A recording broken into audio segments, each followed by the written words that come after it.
los na swojego słownika. Ja bym chciał jeszcze jedną rzecz powiedzieć. Piszesz ty też o chłopcach, co tam byli, o gruszce, ale nie widział tu jednej rzeczy. Tam gruszka było, że mu kazali pić i śpiewać, kiedy ranne wstają z loża. No, nie napisałem. Ale... No, to powiem, że to już człowiek tego. Bo napisałaś za to rzeczy, o których nie wiedział. Powiedz mi, jakieś dotarła do tych ludzi? Ja dotarłam do dokumentów z IPN-u i tam w momencie, w którym IPN zaczął ścigać, znaczy nie IPN, tylko władze polskie czy Zasłuchowskie zaczęli ścigać Morera za ten obóz. Nie dopadli go oczywiście w końcu. No to zbierali zeznania tych ludzi, no i to wszystko w IPN-ie jest. Wszystkie te historie dokładnie tak jak tam są przedstawione w dokumentach, w ich zeznaniach. No to jeszcze też taki wątek, dwie dziążki, którym ojca wsadzili na zgoda i brata. Wyprzedali, co w domu mieli, jak im brakło, to poszli do umy. I co im opadali? No, ona im powiedziała, co mają iść stąd, bo ona nie chce iść do więzienia. Bo kto pomoże tym z dwójką z polskiej listy, to może być na 5 lat do więzienia. A o matkę usłyszałam w kościele i przeczytałam w gościu niedzielnym. Wiecie, jak ja to przeczytał, to mi się zdawało, że to jest umyć. Bo ja wiedział, że biskup Adamski, zresztą też ty o tym piszesz, namawiał Ślązoków, co by nie sztrabowali się. No jak każą im podpisać, żeby podpisali. Wiem z rodzinnych takich przekładów, że mój upa był rod, że dostał do trójka, opadał, podpisuje ta trójka, co prawda trójka zawołali, ale był rod, że ta trójka podpisał, a to była mi synka do wojska nie wezmą. Nie? Bo w tamtym czasie no brali z jedynką i z dwójką do wojska. Opadł, o to mi synka do wojska nie wezmą, niech ja trójka, dobra, się sobie spokojnie. No a się witną. W 44 głowa był. Łon i jego synek. Łon jako ostatni rocznik, a jego synek jako najmłodszy rocznik. Nie? No, za co potem moja uma, co prawda no 2 tygodnie, ale też była w Lagrze, w Chochlowicach, ale tak źle nie było. Bo trzeba badać, że nie wszystkie nagle były takie morelowe, nie? Choć sporo takich było. No i jeszcze jedna rzecz. Chciałbym się Ciebie tutaj spytać.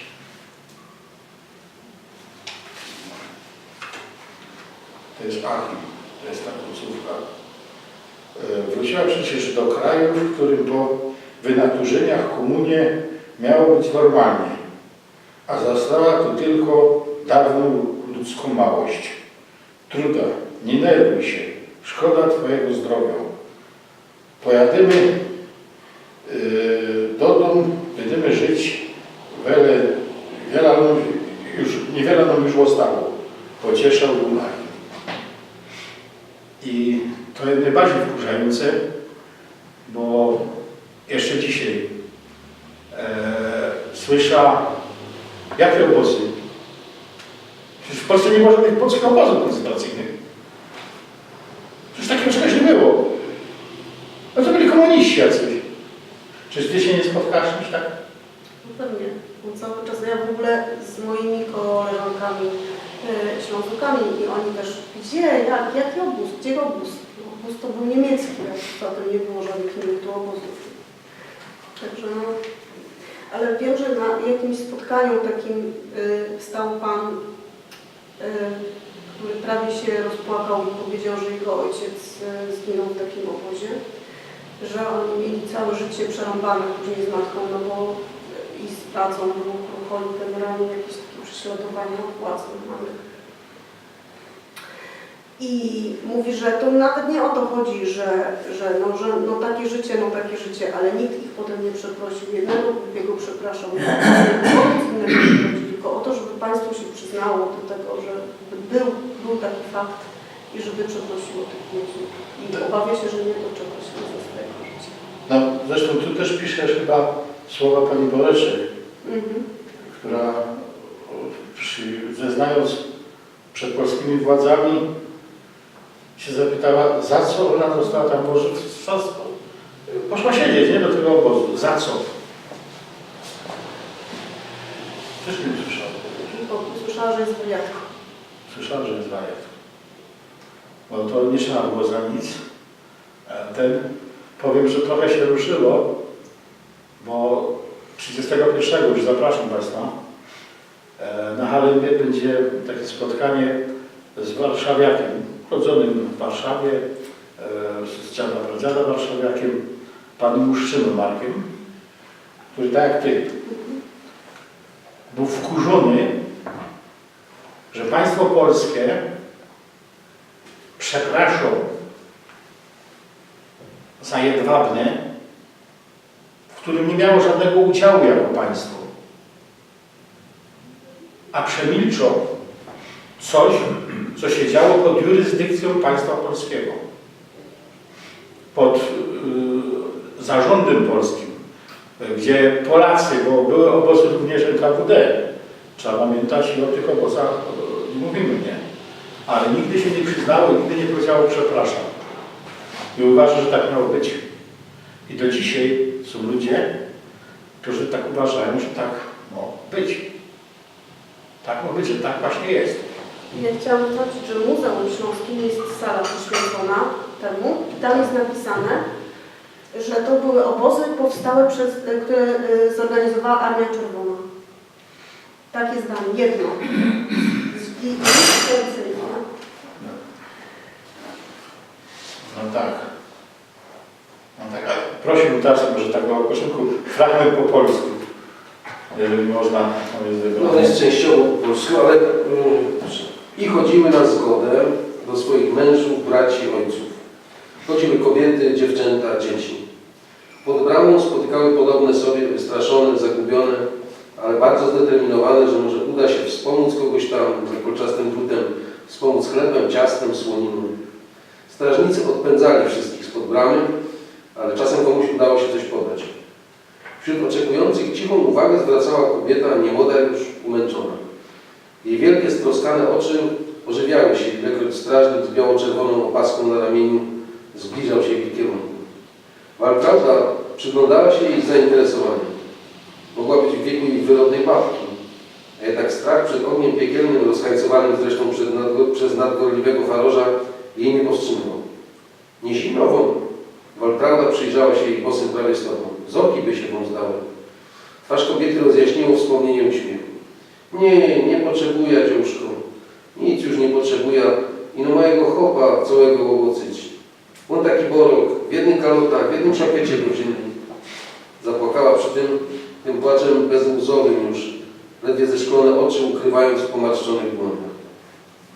Ja nie ślintejcie sam, co to do... Mojego ojca i brata też zabrali prosto z placu. Żaden nie wieczamy. Nic żadnemu nie powiedzieli. Teraz i sam czekamy. Może się uda coś dowiedzieć, jakiś pakiet z koło czym podać. Wiosenna pogoda była dość kapryśna. Co chwila zrywał się wiatr i ludzie zaczęli się zbijać w grupy. Stali tak już 4. godzinę. Za drutem nic się nie działo. Raz po raz tylko ktoś zetknął stronę oczekujących, ale nie podchodził. Ludzie trochę się obawiali. Czasy były takie, że nie wiadomo kto i za co znajdzie się wkrótce po drugiej stronie ogrodzenia. W końcu jednak ktoś zbliżył się do oczekujących i przywołał tych stojących najbliżej. Po co tu przyszliście? Warto. Waltrauda jak zawsze wyskoczyła przed szereg. My tu przyszli się zapytać, czy możemy coś ich do ojca ostawić. Strażnik, rudy chłopak, najwyżej 20-letni, o okrągłej twarzy gęsto ustrzonej biegami, popatrzył zaskoczony na odważne tej pyskate dziewczę. Nazwisko ojca, zapytał sucho. Grossman, Józef Grossman. I tam jest też mój bracik, Henryk, poprawiła się szybko. Co tam masz? No koło, trochę szpyrki. Spojrzała do zawiniątka, by dokładnie odpowiedzieć na pytanie, ale ponieważ zabrałoby to jej zbyt wiele czasu, zniecierpliwiona dodała. Co się pytocie? Sami zaraz tu łoczycie. Po czym uśmiechnęła się szeroko. Dziewczę to bowiem zupełny brak instynktu samozachowawczego nadrabiało bezspornym wdziękiem. Kto jeszcze coś ma dla osadzonych? Zapytał i rozejrzał się po wystraszonych twarzach. Ludzie poruszyli się niecierpliwie, ale przed zwartą grupę wyszła tylko ona. Jo, panie, weźcie to do mojego chopa. Łonie już stary. Nazwisko? Puzun Jan. Panie, weźcie to do niego, proszę pokornie. Ręka w mundurze sięgnęła po zawiniątko, a kobieta w pośpiechu podała je i dziękując zniknęła w tłumie. Wracali razem. Puzonka szczęśliwa, że męża zaopatrzyła, że mąż jej domu choć przez chwilę zasmakuje. Przyjeżdżała tam potem z dalekiego podcieszyńskiego strumienia jeszcze wiele razy. Inga i Waltrauda widziały, jak stoi przy drutach, jak paczki młodemu strażnikowi z pokorą podaje. Przypomniały sobie o niej, gdy parę miesięcy później Heniek za drutów wyszedł. Zapytały zaciekawione, czy Puzonia starego pamięta, jak paczki od żony wypieszczone, wytulone czekaniem za drutami dostawał. Puzoń, zapytał Heniek, Puzoń, zastanowił się, mlaszcząc i dotykając językiem bezzębnych dziąseł. Twarz chłopca nagle spochmurniała. Ja, bu, Jan Puzoń. Skatowali go na śmiech, zarowali zaraz drugiego dnia. Leżał na apelu goły, siny całkiem, z połamaną szlaką. Leżał przed nami na placu. Wszyscy my mieli być, to i on był, bo się jej musiały chopy w papierach zgadzać. Nie wiadomo, kiedy dokładnie Puzońka dowiedziała się, że jej Bolkowi i o tej jednej kaloty i o ten jeden szakiet było już za dużo. Ale dowiedziała się na pewno. W dokumentach zachowało się poświadczenie, że więzień Jan Puzoń zmarł.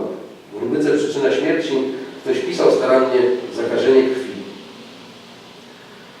Bo poza wielkimi, strasznymi wydarzeniami tamtego czasu, łoskotem zadawanych cierpień, rodzajem dorodnych śmierci, kładących się jak jędrne sierpniowe zboże pod błyszczącym ostrzem kosy, były też skurwysyństwa małe, mniej oczywiste, niepozorne. Świństewka drobne, popełniane mimochodem, jak choćby owo cyniczne przyjmowanie paczek od starej Puzońki, co zapachem domu ulży z ciała mężowskiej miliony. Ktoś przecież świadomie zupełnie odwijał z płótna to ciasto, pieczone przez wdowę nieświadomą swego wdowieństwa. Ktoś je ze smakiem zjadał, ktoś szpyrkę kupioną za ostatnie grosze pozostałe po sprzedanej obrączce wąchał i smakował. Ktoś żywił się tym cudzym nieszczęściem, żalując na kobiecej bezradności i naiwności prostych odruchów i komuś kurwa nie stanęło w to wdowie oddanie czerwonym, zdartym, nieustannym trzaskiem gardła. Komu? Na to i inne pytania nie odpowie Puzońce nikt, bo Puzońka wiedzieć też już nie chce. Głębia jej zadziwionych oczu zmętniała i zamarła pod ciężkim wiekiem bardzo zmęczonych, pomarszczonych powiek. Wkrótce potem, jak kartka z suchą informacją o zakażeniu krwi, które zabiło jej zdrowego dotąd męża, ledwo 2 dni po aresztowaniu, zmięta opadła na czystą, kuchenną podłogę. No, ja bym powiedział tak, po uzbranianiu my się podpuszczali, gryfno proza, tak śląsko jak polski. I jak ktoś by chciał coś zapytać autorki, nie ma sprawy, potem są książki, nie dużej ceny, bo 15 zł sztuka i można dostać autograf, ewentualnie dedykację od autorki. No i to by było na tyle. Dziękuję wszystkim za przyjście. Również dziękuję, zwłaszcza, że pogoda pokaże, że znowu się nie chce. A Państwo przyszli jednak, więc dziękuję bardzo. Nie żałują ci, co mi dodali. Dziękuję.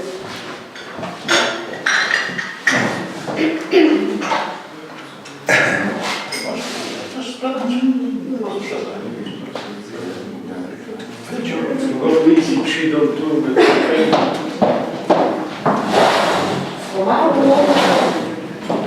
tam pani Bosia, ty ona też ma swoje, najpierw autor sprzedaje. Dobrze, to ja ci dam.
Oświja. No.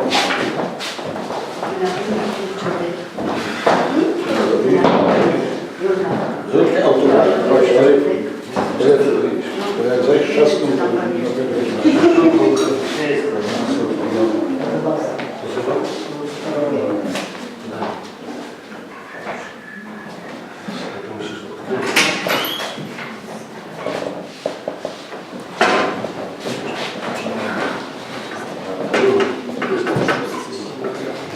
Nie wiem, ktoś to